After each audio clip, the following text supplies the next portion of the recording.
আসসালামু আলাইকুম, welcome back to my channel. চলে আসলাম নিউ অ্যানাদার ব্লগ ভিডিও নিয়ে। তো ঠান্ডার কারণে বিগত কয়দিন ধরে ভিডিও করতে আমার খুবই কষ্ট হচ্ছে, ভিডিওর মধ্যে ভয়েস দিতে পারছি না। তো সবাই আমার ভয়েসটাকে ইগনোর করো।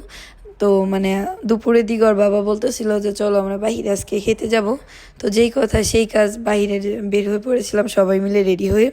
তারপর কৃষি গবেষণার ভিতর দিয়ে যাওয়ার টাইম ওর বাবাকে বলছিলাম একটু দাঁড়াও, ছবি ভিডিও এগুলো একটু একটু করে নিই, কারণ অনেক দিন পরে কৃষি গবেষণার ভিতরে গিয়েছিলাম।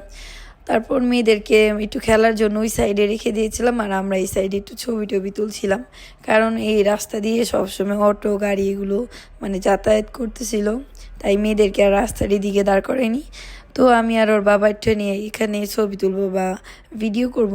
আর আমাদের টাইমিংটা ভুল ছিল, আর কিছুদিন পরে গেলে হয়তো বা ফুল টুল থাকতো, আরও সুন্দর লাগতো। এখনও তো শীত তেমন ভালো করে পড়েনি, তো যার কারণে ফুলও তেমন ফুটেনি।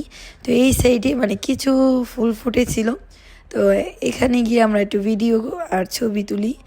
তো দুই মেয়েকেও একটু দাঁড় করিয়ে ছবি তুলছিলাম। আমার বড় মেয়ের মনটা খুবই খারাপ, ও আসতে চাচ্ছিল না। ওরা দুই বোনে আরও খেলবে।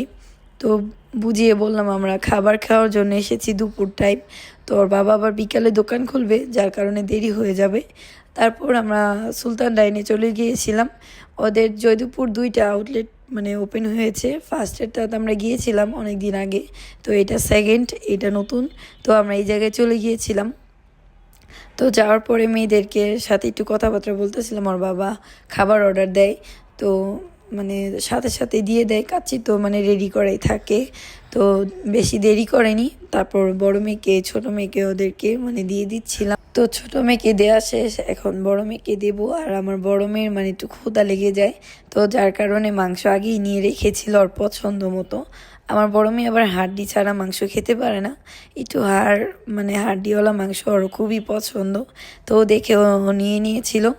তারপর ওর বাবাকে দিয়ে দিচ্ছিলাম। আর কাচ্চিটা একবারে গরম ছিল, আমার ভালোই লেগেছে খেতে।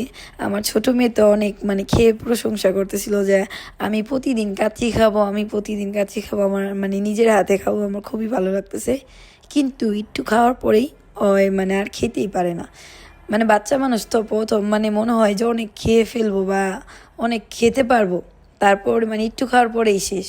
তো একটু কতক্ষণ খেয়ে ও ওর মতন চলে যায়, গিয়ে খেলাধুলা শুরু করে দেয়।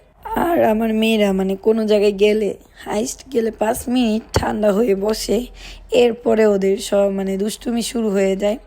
তো এই যে দেখুন ফার্স্টে কি সুন্দর করে একটু একটু করে খাচ্ছিল, এর কিছুক্ষণ পরেই দুই বোনে গিয়ে খেলাধুলা শুরু করে দেয়। আর ওদের জন্য মাশাল্লাহ বলে যাবেন, আমার দুই মেয়ের জন্য। তোর বাবা বুরহানিও অর্ডার দিয়েছিল। তারপর সবার লাস্টে ফিরনি অর্ডার দেয়। আর ফিরনিটা আমার কাছে খুবই ভালো লেগেছে, ওদের ফিরনি আমার সবসময় ভালো লাগে। তো এখন মিষ্টিটা খেয়ে একটু জিরিয়ে আমরা চলে যাব, কারণ হাতে বেশি সময় নিয়ে আজকে বের হয়নি। তো বাসায় যেয়ে ওর বাবা দোকান খুলবে, তাই তাড়াতাড়ি বের হয়ে যেতে হবে। অনেক দিন পর দুপুর টাইমে বের হয়েছিলাম, তো ভালোই লাগতেছিল, কারণ কম বেশি টাইমে বিকালে বা রাত্রের দিকে বের হওয়া হয়, দুপুরের দিকে তেমন একটা বের হওয়া হয় না আমাদের। তো অনেক দিন পর বের হয়েছিলাম। যাই হোক, আলহামদুলিল্লাহ ভালো লেগেছে। তো আজকের মতো আল্লাহ হাফিজ।